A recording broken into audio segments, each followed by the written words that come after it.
The Spiral Architect.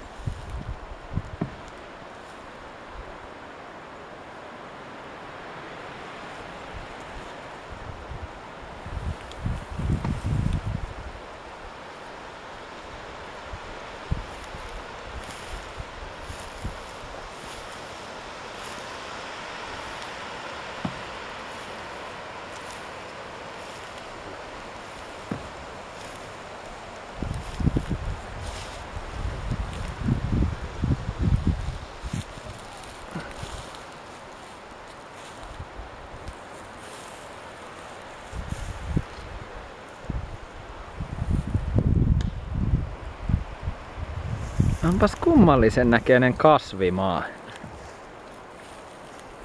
Minä olen syyllinen. Arkkitehti seisoo siellä. Kerropa Antoni tästä kasvimaasta, että miksi tästä tehtiin tämän muotoinen? Koska kultainen leikkaus on paras mahdollinen kaikkeen. Mutta tämä oli spiraali. Sen takia...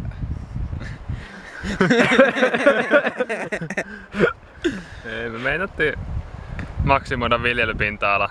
Ajateltiin, että luonnossa harvemmin semmosia suoria muotoja, että yleensä kaikki menee koukeroina tai miten vaan spiraaleilla ihme mutkilla, niin me ajateltiin, että ehkä tässäkin on parasta lähteä ottaa vähän samanlaista lähestymistapaa.